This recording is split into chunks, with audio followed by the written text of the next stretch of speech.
All right, we are live. My name is Dr. Sharnael Wolverton Seekah with True TV. Very excited to have Craig Walker with us, my co-host that I just found out is actually Craig and not Craig, but that's another story.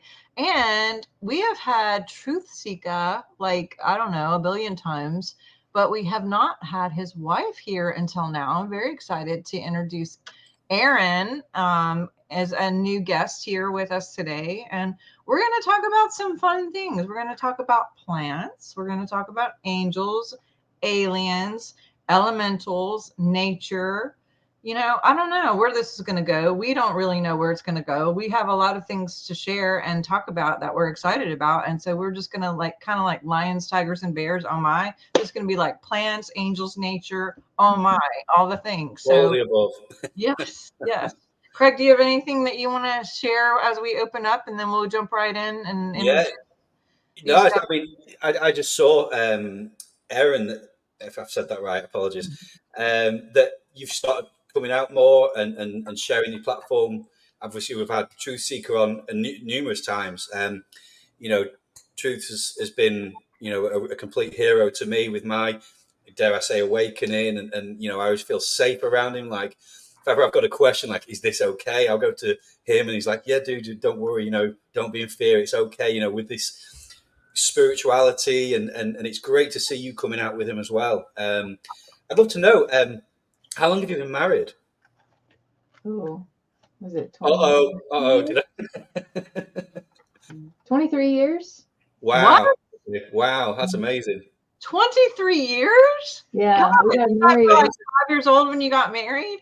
Yeah, he was 17, I was 18. That's amazing. That's brilliant. And Crazy. I'm just curious, why are you now? Is something happened? Is you're coming out and sharing the platform and things.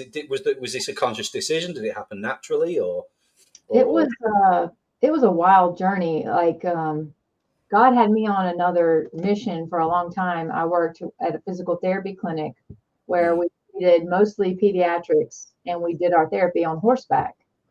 Oh, I love I that. had this passion for horses and special needs ingrained in me at an early age, and um, I just came to work there through it's kind of a long story, but it was definitely a divine appointment through another job that I had a long time ago. And I found my soul sister and my spiritual mentor there, and she passed away about 2 years ago, and I grieved her heavily and really got to know the meaning of grief. And it was a very tough journey for me. I also had a lot of trauma from early on in my life that was definitely stuck with me that I didn't realize it was. And so in December last year, we had a retreat where we did breath work and cacao, and I've always helped facilitate with those. And so I've drank cacao and done ceremony a few times, and but this time I was just desperate. Like I was really in a miserable place in my soul because the grief was just so heavy. mhm. I didn't understand how people can just keep living with grief like that. And I pressed in really hard with the breath work. And so I received a breakthrough trauma healing in my body, in my Mm, mind, and that avenue of flow came back to my life, whereas mhm. it didn't feel like it was there for a while. And I just started receiving messages from spirit, from my dreams in the waking, like all the time. Everything was just like so tangible, like you could just reach out and touch it in the spirit realm. And I went back to my job, and God almost audibly told me, "Your time here is done," and just removed that seed of passion that I had for it. It was like He took that and placed it here and told me, like, it's time. Mm. The platform is growing. He needs help. He can't do this alone. I've designed you two to do this together. And just, it was so beautiful how He gracefully moved me from that passion into this one. And it didn't feel like I had to grieve the loss of Mhm. my job or anything like that. It was, Yeah, because it wasn't a job; it was a ministry. yeah, And Right. when her boss transitioned over to the other side, she became the manager. She became the boss, and so she was running this full business and had to learn how to do it. So there's a lot of, even though she was grieving and going through it, she had to step into, this position of, hey, let's keep this Yeah. this business going, and she did for a year and a half before you felt released. So that's what we're talking about. Like before we, went live and recorded and talking about wanting to talk about the plant medicines and things like that we all can go to, all the big popular ones, mushrooms and ayahuasca and things like that we can't talk about. But in this retreat that we did a cacao ceremony. So some of the ones that are overlooked, like what that was near and dear to our hearts and what helped facilitate her healing was cacao, was pure raw chocolate, just how it has the ability to open and awaken the heart. And we have all these angelic ministers here with us in the form of plants and animals, if you will. So yeah, it's been an amazing journey. That was in December of this 2023 that she felt released, but ended up working out a couple more months and then coming on with me full time. And it's just been tremendous to see, our dynamic change, our marriage change like drastically. To see all the people getting blessed and getting touched through the platform and stuff, and how healing it is to see a power couple, you know what I'm saying, a husband and wife duo, because we've all done this like by ourselves for so long and stuff, and trying to call the body of Christ and people up higher, to work together and really figuring out what that is. And it's not what we've been told. There's a supernatural magic to the divine masculine and feminine coming together that, man, when what the scripture says, when two come together, and that there's nothing that can separate them. Let no man tear it apart when two come together. And the enemy is worked to attack that. You know what I'm saying? Attack the marriage, attack the household, attack the family, and we just want to punch back a little bit too. So that's beautiful. Well, I was gonna I didn't know you did the horse thing. So when you say the business that you took over, that was the horse. It's like horse therapy, or Yeah, it's called hippotherapy. Hippos is the Greek word for horse. And I did not know that. Yeah, so we use the horse. We do kind of the same positions that you would do in an office setting of physical therapy with the kids, like making them be on hands and knees to strengthen their hip joints and their shoulder girdle. But we do those positions on top of a horse. So it's a moving surface. And horses were designed to heal. I believe that with my whole heart. I agree. And, they're majestic. And I know Craig's daughter works, rides. She does. And I had a horse, and when I did a therapy session, I don't know if it's the same type of what you did, but their radius for their biofield, like ours is about 4 to 5 feet. Some people have tested up to 21 feet. Horses are 350 feet. So they know when you're coming, like way before you're coming, and they're just so intuitive. But the lady who was facilitating my session, I was supposed to walk around and say something true, like why I was walking, and I had my hand on the back of the horse, and we would walk in a circle, and anything she would tell me to say what I thought about myself or about a situation or anything. And if I said like, I am this or I am that, and it was true to me in my conscious, like subconscious, the horse would keep walking. But if I said something that was a mismatch in my subconscious, like I am beautiful or I have a purpose, and like, let's say I didn't really believe that, the horse would stop. It would catch me in a lie. Like I was like, oh my God, how does this horse know? And sometimes it would catch me lying about things I didn't even know were a lie. Like I thought I knew I had a purpose, but the horse is like, bullshit. You don't think that. Like, go back and relook at that. But anyway, and then the plants. Okay, so let's get on that. Dude, cacao. So what is a cacao ceremony? What the heck? That's cool.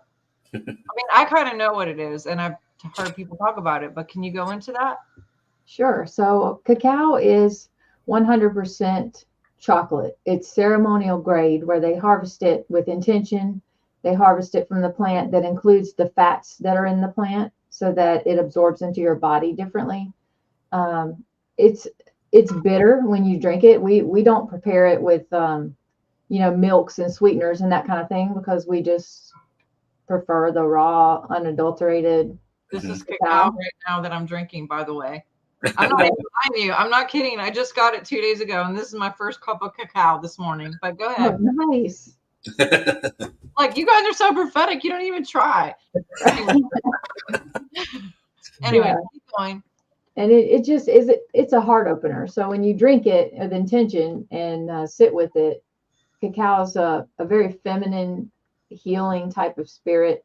And she will open your heart and kind of shine a light on, like you said about the horse, it'll kind of shine a light on some areas that you might think are good, but they might need some attention, some healing, or just attention, or I had to do some breath work with mine to loosen it up. It's usually what we do, like for our retreats and stuff that we host, and we have one coming up in December in Colorado. But we put music on, breath work, intense breath work, and you could just feel the flow. Like, everything's awesome. Breath work is awesome, but breath work on cacao is even better. Like, we sing, praise songs and mantras and stuff to the creator, and all of those are cool by themselves.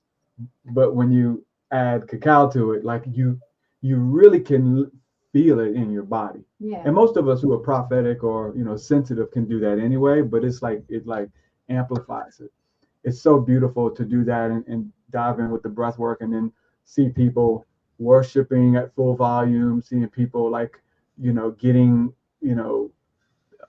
blockages out of them and stuff that's stuck in their body through the breath, and through just working with nature and the elements, and all of it ties in together. I think even Sharnael, where you were talking about the horse and the prophetic abilities that they have, all of us, I know your backgrounds, we come from the prophetic movement, right? There's a bit of, we were raised up, by people in the church movement who were the school of the prophets, if you will, different ministries, Morning Star, things like that. And what we're coming to find through scripture and through the ancient path is that the animals and the plants were far more connected to the prophetic ministry than any of us could ever, and I stress ever, fathom. Like the animals and the plants are keeping records of everything said all over the planet.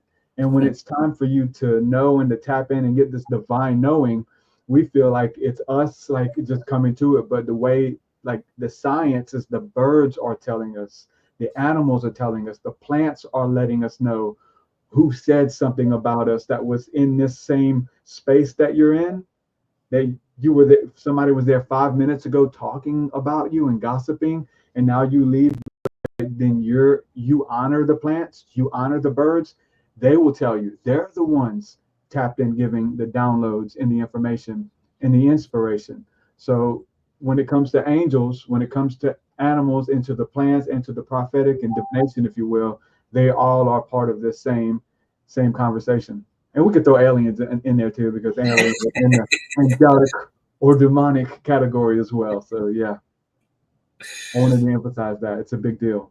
Yeah, that's fantastic. I mean, I've always been inspired by Celtic Christianity, and the ancient Celtic saints, and the Scottish and Irish, the islands, that they would have the islands off the British Isles, that they would the tide would come in and separate the island, then the tide would go out, and then they'd go out and serve the people when the tide was out, so they could walk across. All these things. I mean, the level of mysticism that they walked in was so amazingly powerful. I mean, when you read the legends and stuff, I mean, those guys were shape shifting. They were, in a positive way. They were doing miracles that would just absolutely blow our minds today. They were walking in something that we've lost, essentially, and we're rediscovering. We're remembering. Something I found when I was researching that is how heavily they would use the plants and the elements in their meditations, their prayer time. They would go away and pray, and then after that they'd go and serve the people. and including mushrooms. They knew which ones to pick, which ones would enhance what. And I'm not just talking, the mystical kind of mushrooms. I mean, the lion's mane, all the different kinds of mushrooms there are so good for you. And I'm only like a complete noob at this at the moment, looking at mushrooms, because you can get things like mushroom coffee, and it's kind of becoming a bit of a thing, like for health benefits. Commodity, yeah. But there's a spiritual element to this as well. I wonder if you've got any experience in that arena, or anything you can share on that. Yeah, with the mushrooms and with the plants, all of them. One of the beautiful things is to step into contemplation, right? Because when you step into contemplation, you're stepping into relationship, to think about it, and then you open your spirit up to receive a download. It's to think, it's to fathom, it's to wonder. So returning the awe and wonder to this whole conversation is what activates you and initiates you into it. When we're talking about all of this, fathom what they look like.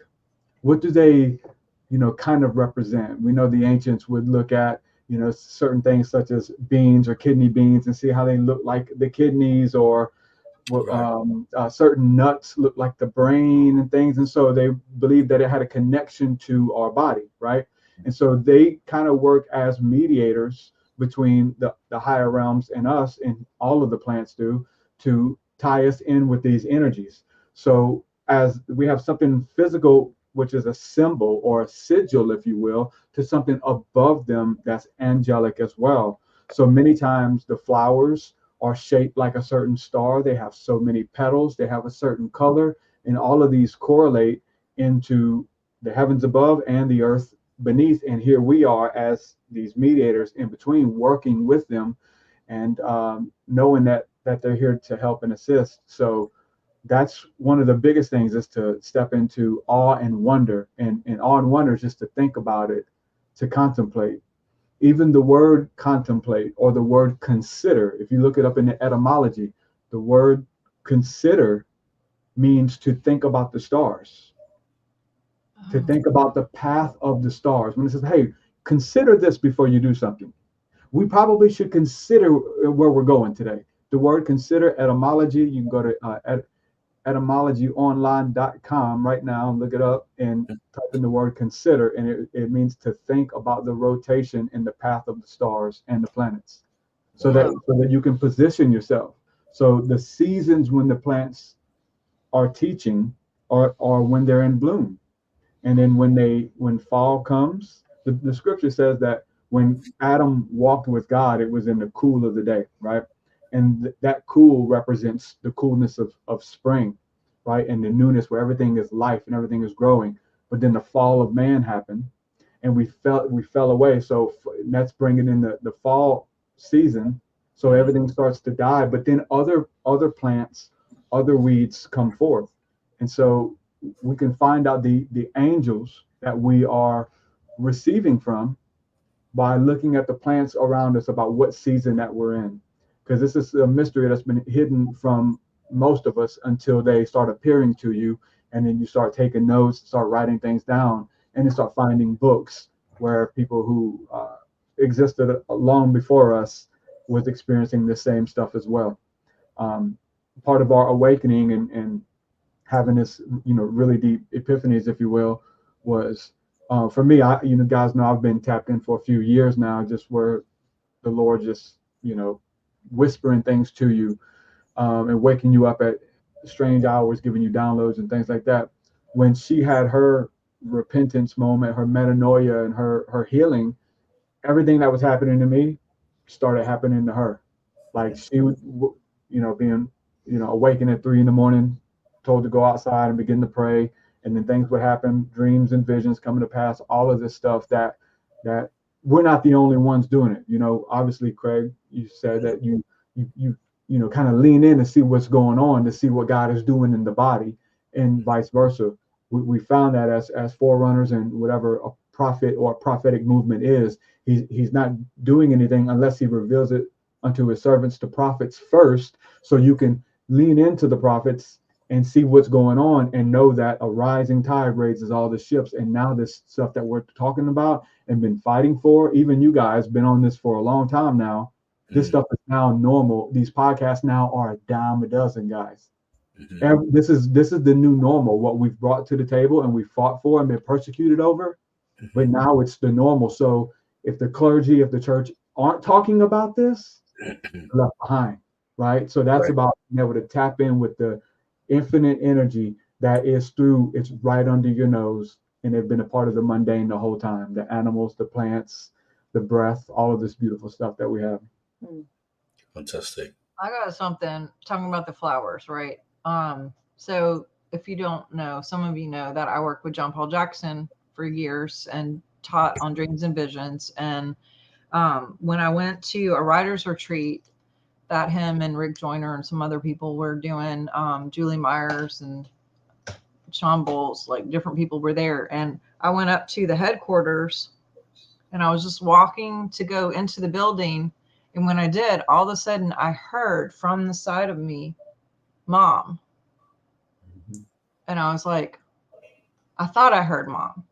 And then I heard it again. I looked and there's no one behind me. There's no one around me. And there's someone who's like ahead of me a little bit. And I said, did you just hear something? And they were like, no. And then I heard it again. And this time I heard Mom.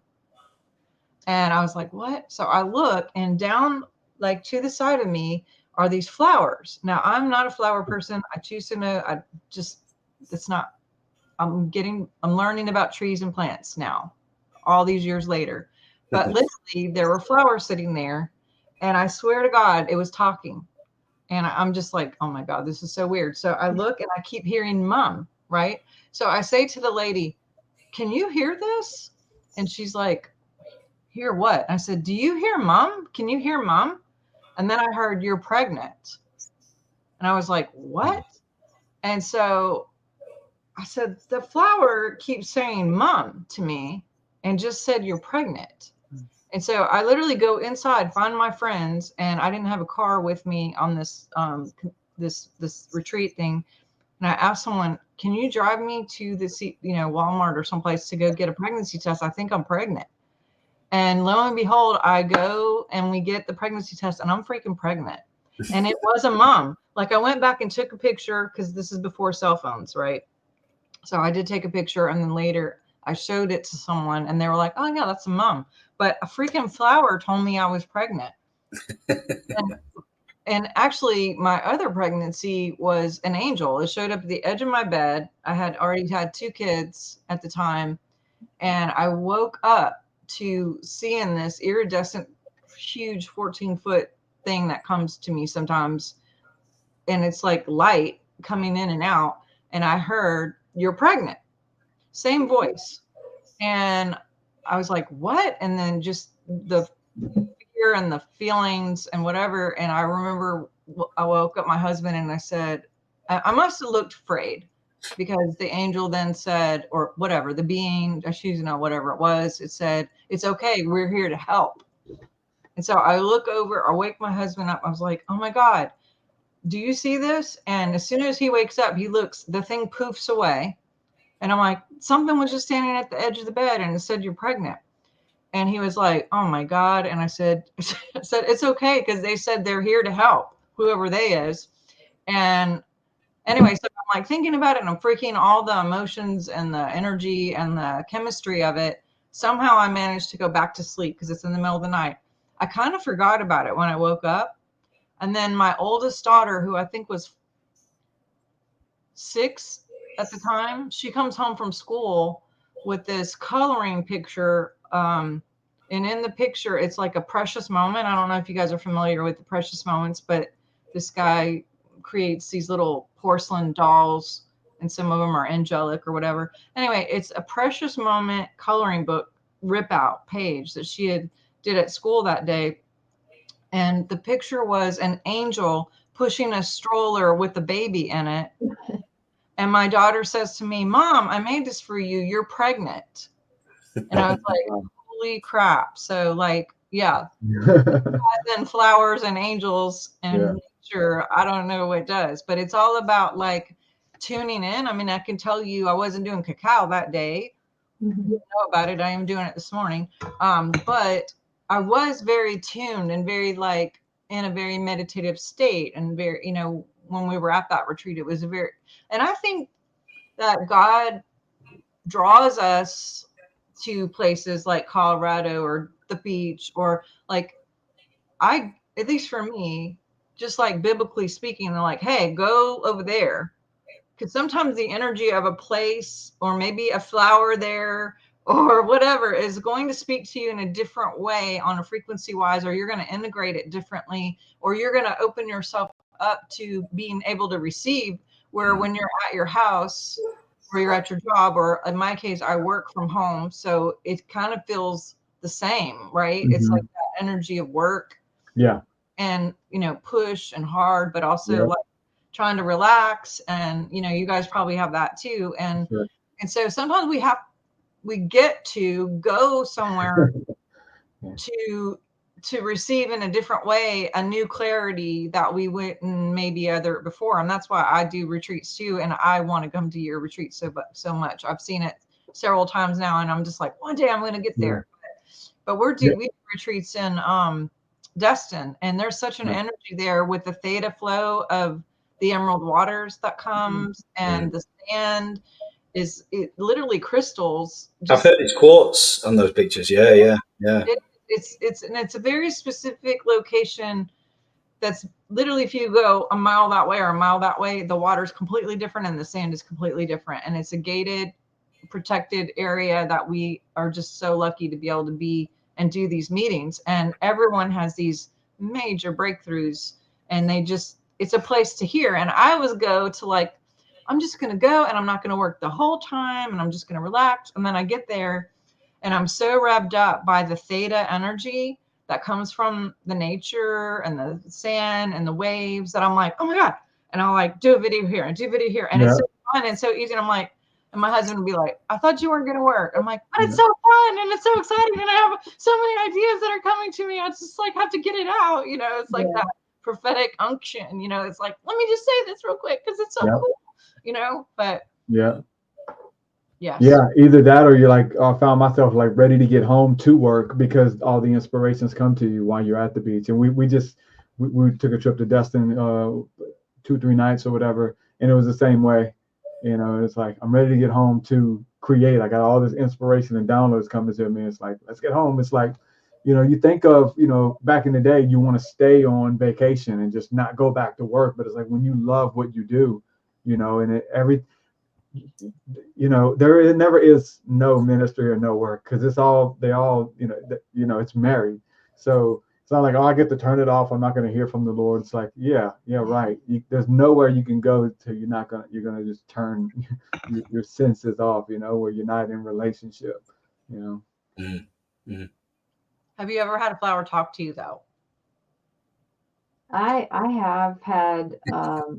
have had flowers appear to me in my dreams and tell me things about them, and flowers I didn't even know that they were real flowers, but appeared to me in my dream and told me its name and said, like, you need to get this flower, like, and then I wake up and try to research and find it immediately. And so we order it and try to plant it in the yard, and they don't speak in English to me, I'll say that. But they do speak, When you talking, she always asks before she picks a flower, or we harvest something, and you'll find it like asking if it's ready or if we can harvest it. And a couple times she's been told no, and it's like, no, that's kind of weird. Like, okay, whatever. Like, you want to be offended kind of thing, but then it's like, no, look down. And it told her to look down.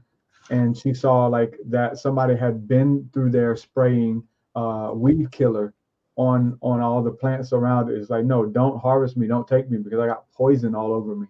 All the other ones are dead around me.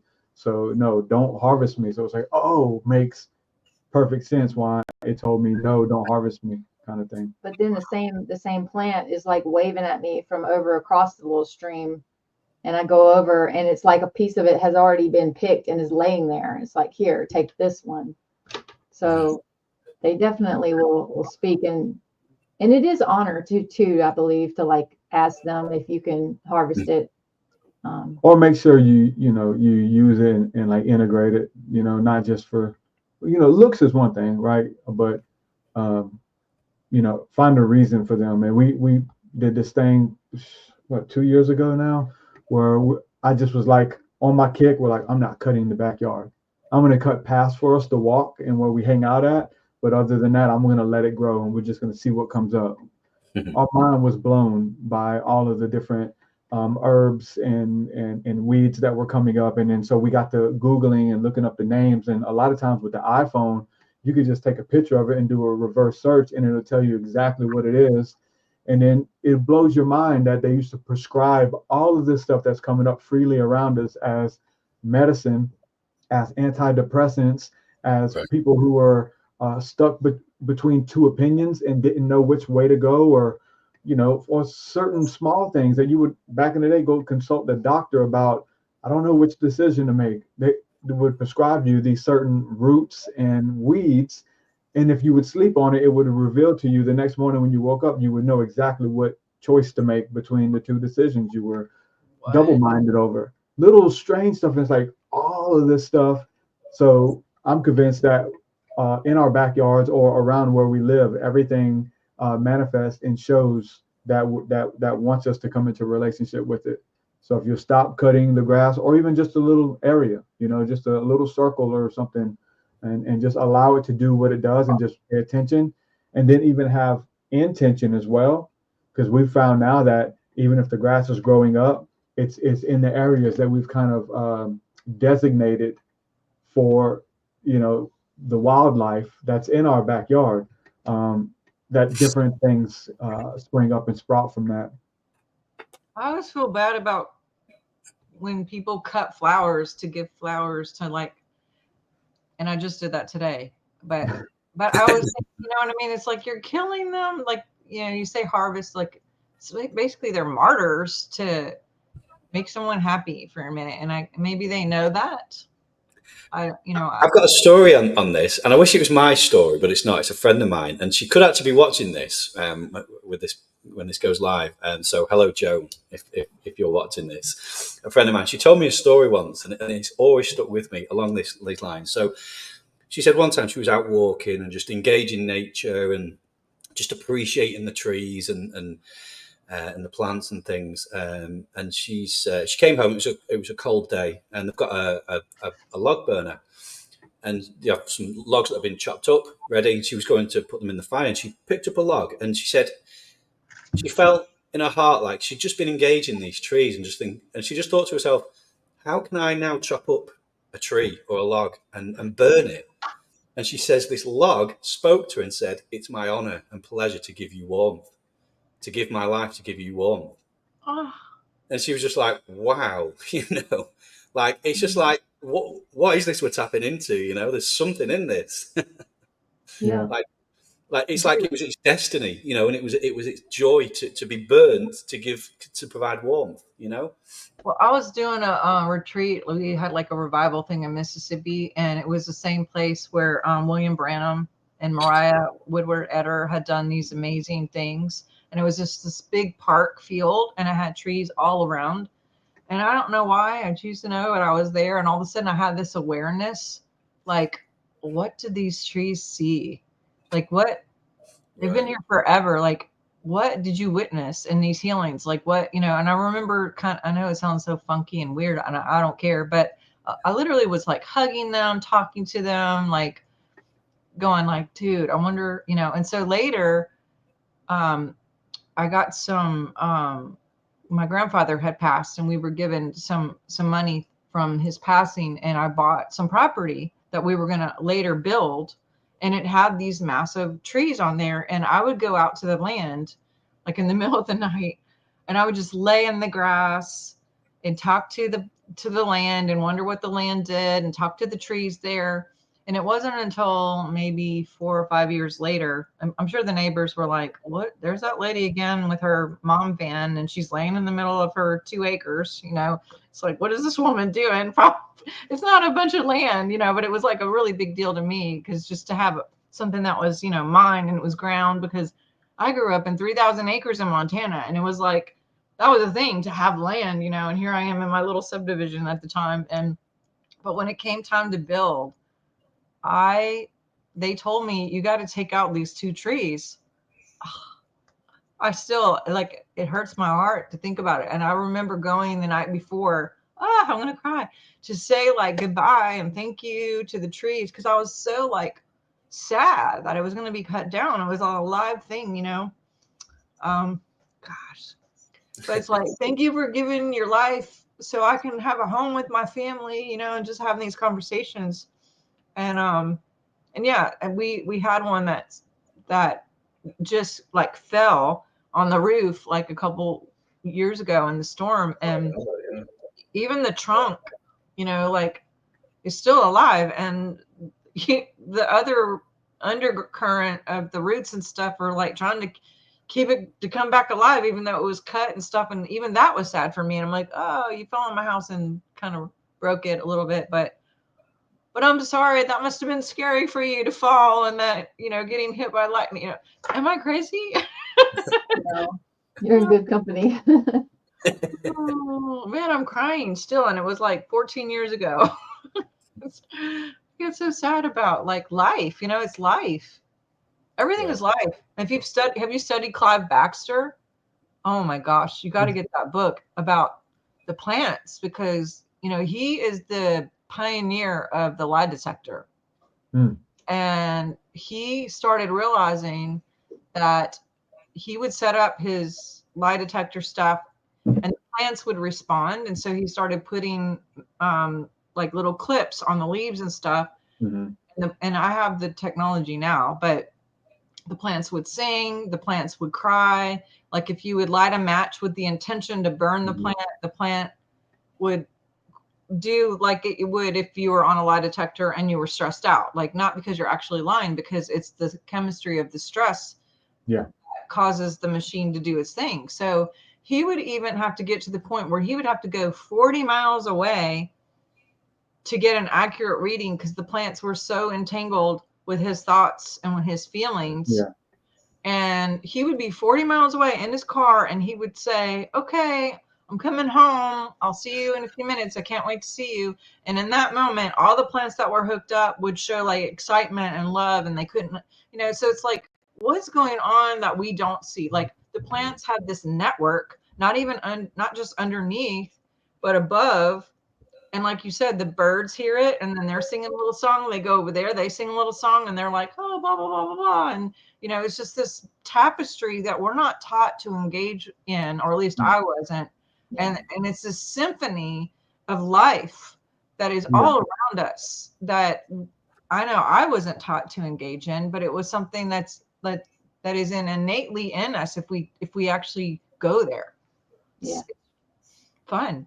They truly understand the connectivity that they have, which we all have it too. It's been lost. We don't really understand it the way it should be understood anymore. But even trees of the same species, when there's a disease going around, they transmit messages through their root systems to each other, and through the mycelium that grows alongside the roots.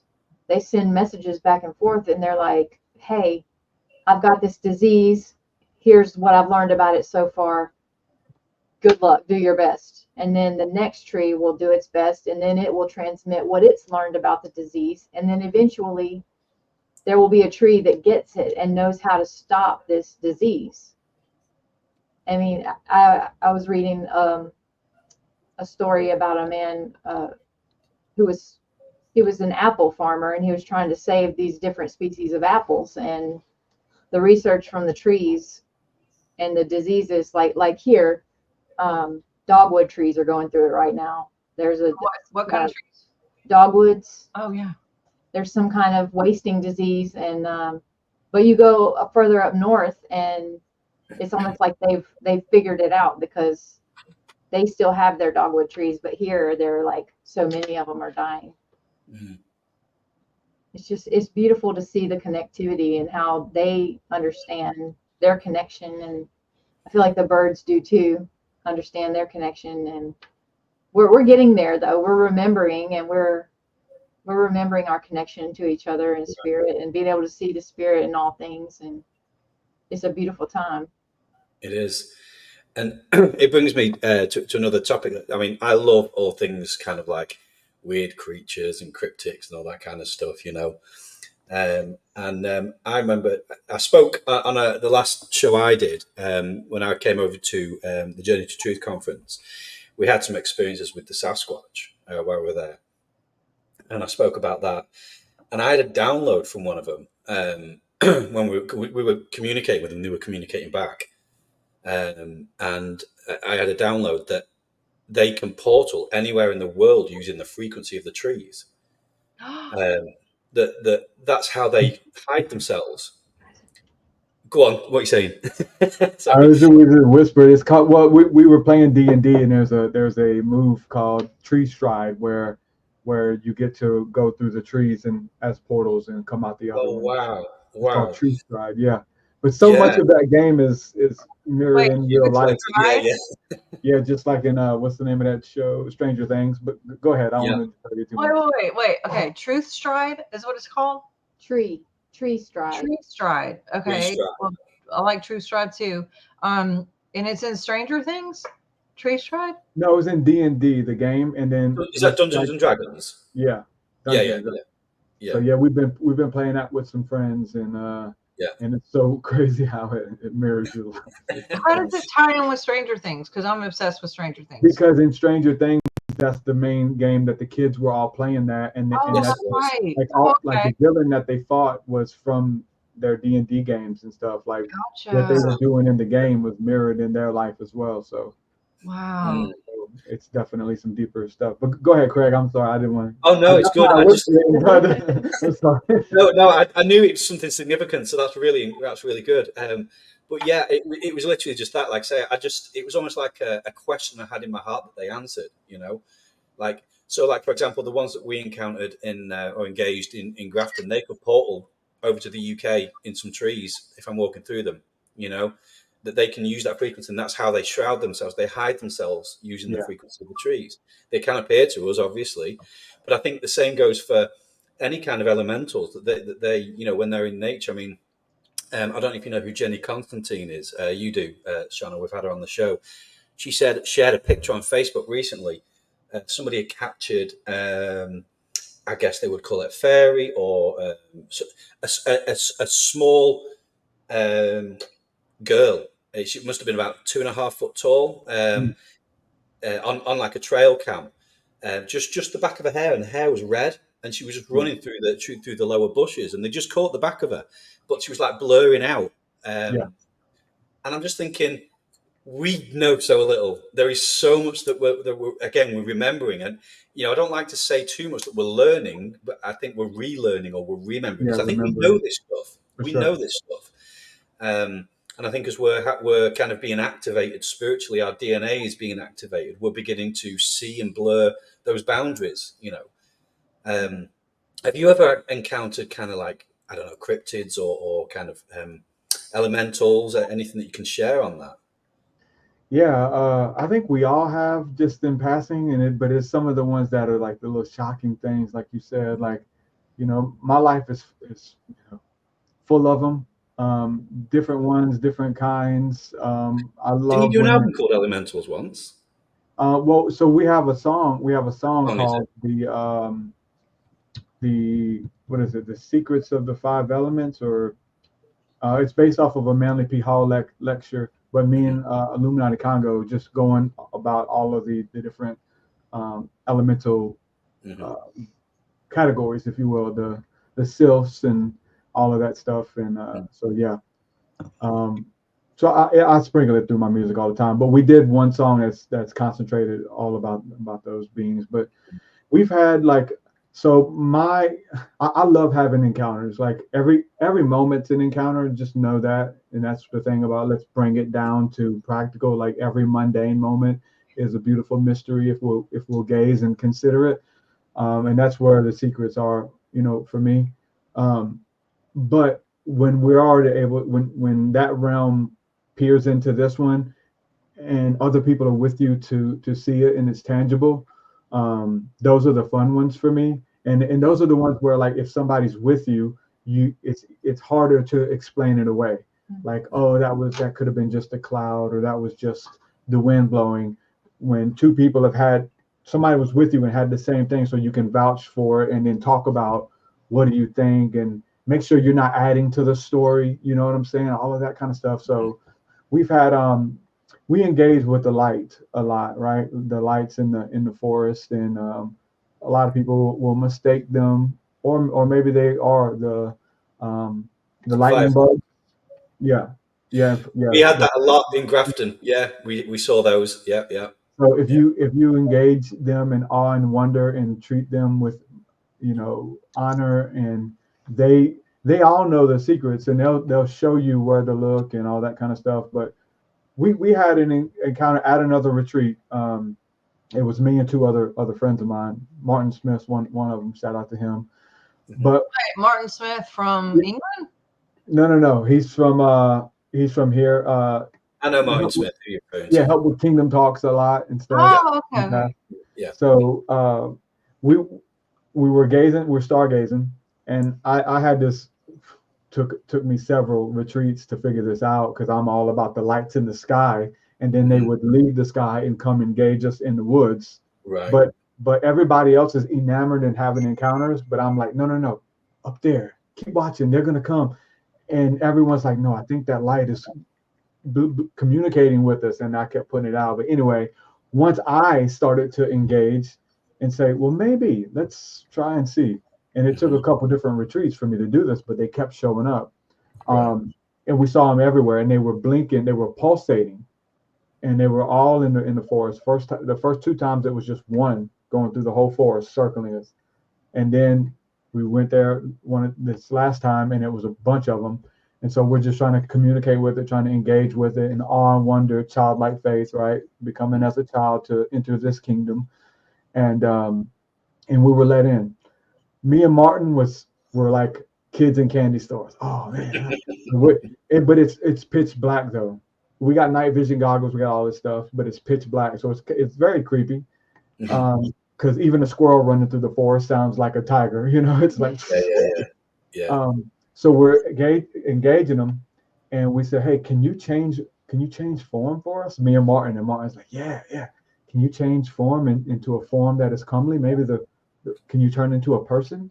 Can you change into a person? And me and Martin were like, so it's energy that they respond to, just so you know. It's like what happens when you say that. And we like, oh yeah, that'd be cool. Oh yeah. And that's the energy it takes for them that they feed off of, to be honest with you. But my other friend freaked out and said, no, I can't have it. No, I can't. I don't want to see nothing like that, man. No, I'm gone. He like panicked. And we're like, oh, okay. He said, no, man, I'm gone. We need to leave. They want us to leave now. He got scared, thinking that a shadow being or a monster or something was going to come. So that's where he drew the line, and he shut it down, right? So then we're like, oh, okay. And then as soon as we said that, the light went away, and it's pitch black. I looked at the light, and from the light ran out this 2 foot tall little silhouette of a little person. Wow. Ran right past me and around me. I'm getting chills talking about it. It's freaking Yeah. Ran past me and around me, and I was like, I said, hey, Martin, you're so black. You just like, because I didn't even know if I made it up or whatever. I said, hey, Martin, did you? He said, oh, the little guy. Yeah. Oh my God. Oh my God. It worked. It really worked. It was like, and then we didn't say nothing to dude. He was like, we got to leave, man. So it's like the energy wasn't, talks about like being unequally yoked with an unbeliever. Like you can only go so high. And so if they're not ready to come up, you have to kind of go down to their level. So me and Martin the whole time, we're like, man, if it was just us out there, like, what would happen, But yeah, man, just life is full of those beautiful encounters. But they are scary though. Like, you know what I'm saying? Because I don't, you like it's because it's not normal to us anymore. Most of these things are scary at first. Like if the Sasquatch came and said, we want to see you, and he stood up and you saw his true form, like I'd have done a little wee. It's just weird. They told me that like the ones in the backyard would be like, we want to play, because a lot of them are playful. They're playful, Yep. trickster, kind of like me, a shoot. You know what I'm saying? Like they play jokes and they do that, but you're like, I want to see you, I want to see you. And then just think about if we're all out here, like, okay, we're gonna see one. Keep looking, they're gonna show up. You're gonna see the shadow moves, and one of them comes out the shadow and shows its true form. It'll scare the piss out of you, and everybody's begging it to come. And when it finally comes, we all like, no, you're too scary, and we run and freak out, and the energy changes. So they're Yeah. like, no, we can't engage with you in our true form. We have to speak through these other means and stuff. And so sometimes when we get ready to walk in honor, no matter what they look like, and not be, afraid of, their form or what they eat or what they need to survive, is Yeah. really when you're stepping into the relationship with them. So you got to kind of, bring all that into consideration when we're trying to engage, and wanting to see something in this realm. Because the veil is there to protect us and them. The veils are real, but the veils exist for a reason, Right. It's at risk of repeating myself again. I spoke about this last time on the last show, but when we were in Grafton, exactly what you've just described. The first encounter was very sacred. It was it was quite serious with the Sasquatch.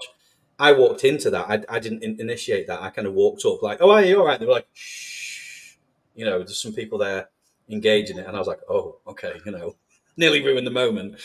But we went up another night, and I don't know if you know who Abby Lynn is. She's a seer.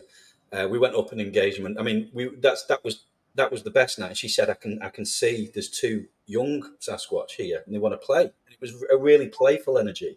They were having fun with us. So we were tree knocking, and the tree knocked back to us from the trees.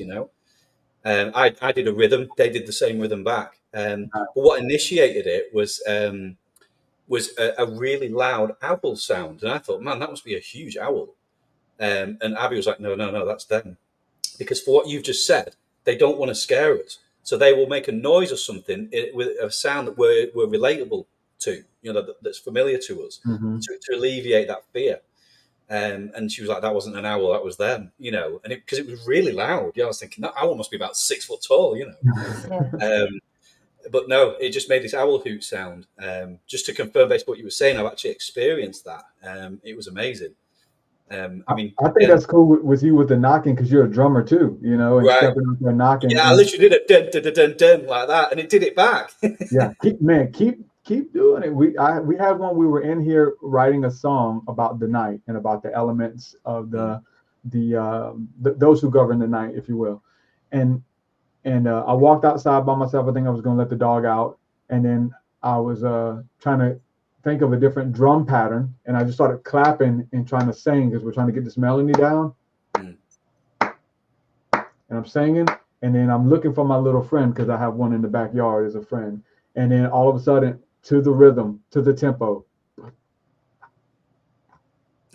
every time I'd clap, to the tempo. And then I'm engaged in the moment, and then she comes outside. I was like, come here. Like, is this in my head, or is he to the tempo? And she's like, oh my God. So I'm going to Google, because I'm the Berean that I am. I want to make sure, like, do they respond to noise? Will they, is that a thing that they defense mechanism? If they hear loud noise, they try to scare. And it's like, there's nothing online that you can find with, fireflies and these lights that pulsate to a rhythm. And it's just one. And I will go out there and call him and ask him if he's out there. And when he'll show up, sometimes come out of the tree. And this time he was pulsating with the tempo of the clap. It was so Wow, so magical, but just so normal. You know what I'm saying? right? Yeah. And then you're like, well, maybe he just beats on that tempo, right? Maybe he just blinks at that tempo. So you change the tempo, and he continues to Started match going it. faster. Yeah. Right. Yeah, Okay. I'm just like something out of a movie. You know what I'm saying? Like, Yeah. you make it up. That's amazing. Well, tell us about when your retreat is and where people can find the information. I know we're coming up on the end of this, which I don't want it to end, but we probably could do a whole another session of a part 2 just on this topic, because it's such a big topic. But one thing I want to ask before you do explain your retreat and how to find you. Like, what books are you reading to explain the plant situation? Or where are you getting? Are you just doing this Google, or do you? There's anything? Because like Clive Baxter is a big one for me. He's got several books. And then look, this one is something I just got. Oh, where is it? I'll have to find it. But what books are you reading that like stick out to you, that maybe something that people can do their own research? Oh, this one, Psychedelic Gospels. Nice. Yeah, I interviewed that guy when that book came out. Did you? Yeah. Okay. All right. Well, is there anything else that we should check out or read, or that comes to mind? So a lot of the things that I hear in my dreams, I'll just like a name, an author's name or a saint or someone will stick out to me, and then I'll look into it. It's like, oh, it's all here already in this book. So one of those is Corinne Helline. She was a Christian mystic back in, I think, the 70s. And the book Magic Gardens is amazing. And it talks about the connectivity from the plants here in the physical, the connection that they have in the celestial realms, in the heavens. Wow. It's a beautiful book. It's an amazing read. And then another one that is a little surprising is what I can't remember the title, but it's a book that was written about Paracelsus. About what? Paracelsus. He was ancient philosopher, scientist. He's the one that coined the elemental terms and the fairies and the undines and the sylphs and the salamanders. It comes from him. Okay. But he also echoes that about the plants, that each plant has a spirit that's connected to it, and that you can even engage with the spirit of the plant without having to ingest the plant. Like, oh, wow. That the plant is here in the physical to react to our DNA, our physical structure, but you can also tap into the spirit, and your spirit can tap into the plant spirit and get the same benefit without actually ingesting it. Yeah. So that's super. Have you guys read the series Anastasia, where the Cedar House something, and like this lady lives outside and she would like, eat seeds and or put it in her saliva before she would plant them, so it would connect with what her body needed before she planted. So then the plant will come up and be the resolution to whatever her body needed. And like, oh, there's so many things in this book, but yeah, you might want to check it out. It's kind of hard to find these books. It's a Russian series, but they turned it into English. And dude, but spell the person's name that you were talking about, the philosopher with the elements, or what is it? Paracelsus. Let me go grab the book really quick. Okay, cool. I'll say another one is the Saint Hildegard, and so she wrote a book called the Seekah, which goes through a ton of plants and a ton of salts and crystals and how they reflect the body. So that's a really cool one when it comes to a saint or a doctor of the church that wrote about the power of crystals and plants and their effects on the healing nature of the body. Is a good one too. This one's called Magic into Science, the story of Paracelsus. Paracelsus. Okay, got it. Yep. Henry M. Pachter. Yeah, Henry M. Pachter. Awesome. But I will say that a lot of these books for us are secondary. The first one that we read together and where all this stuff comes from is the Bible. It's like it's just in the scriptures, but it's embedded, it's hidden. They show up as angels, they show up as names of towns, and they show up as people that you read about who were communicating with Paul and giving Paul information. And so if you go back and read about the prophetic, and you read specifically 1 Corinthians, it tells you who was giving him the information, and these tie into plants, and these tie into goddesses that all tie into the biblical lore, which ties into all the lore that they show up in every culture.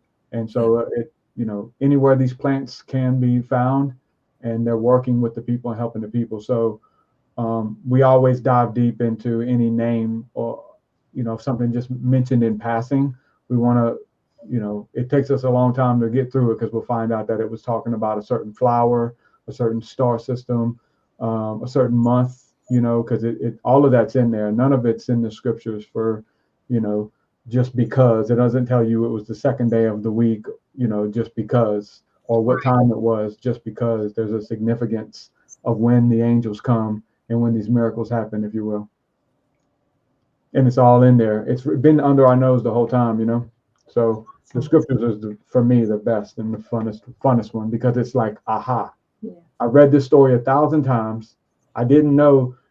Every time I bypass this person's name, never once have I looked up that person's name and see where it comes from. And it comes out that was a Greek goddess or Celtic goddess of the grove, who watches over those who protect the flowers and speaks through the flowers, and how she was the one in relationship with Paul and these guys. So beautiful, man. Because if they're in relation, God is not a respecter of persons, so if we'll honor them, if we respect them, they'll respect us. That's how it works.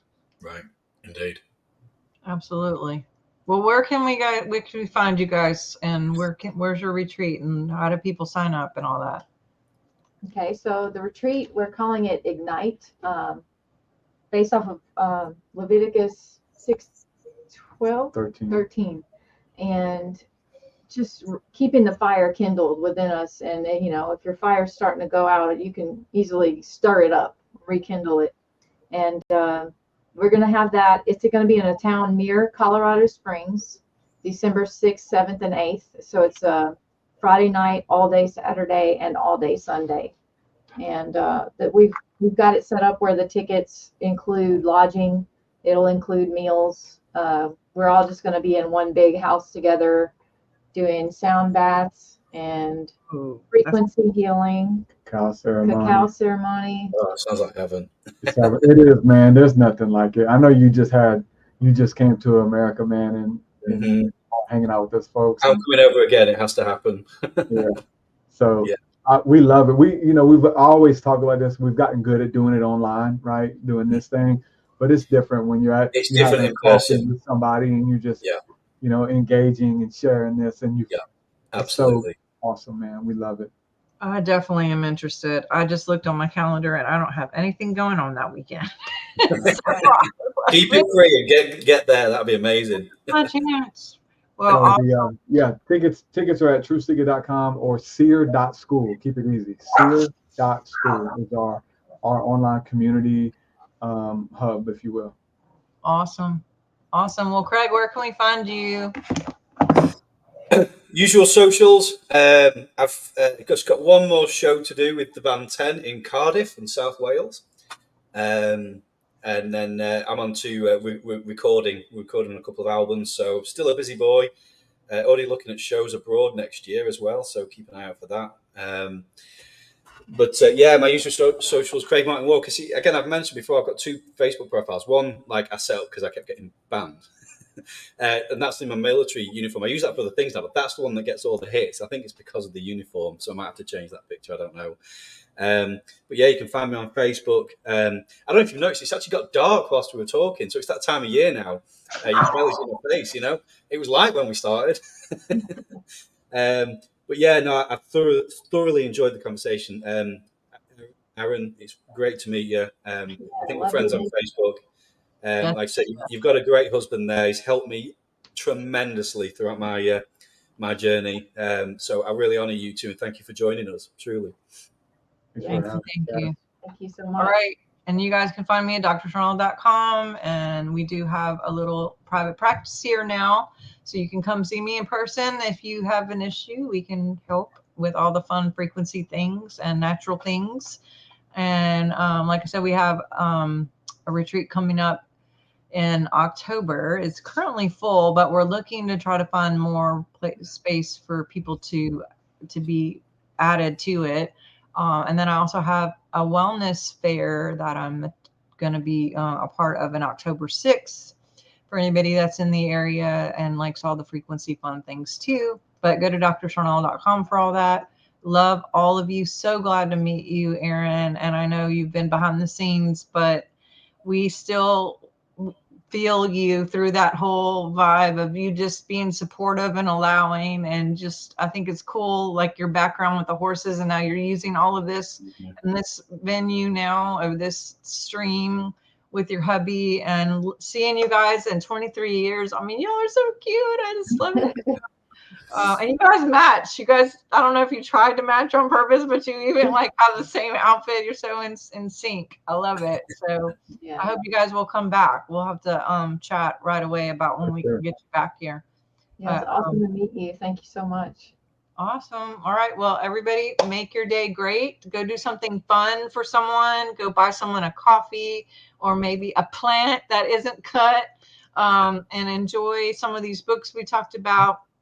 And we are here every week, Thursday at noon. And I'd love to have you guys back. Hit the subscribe, share this if you feel like somebody could use some inspiration and all the tools that we have access to on a daily when we're open and remember. And I do love all of you guys watching. I appreciate everybody who's watching and supports us. And we'll talk soon. Thanks a lot. Goodbye. All right. Bye.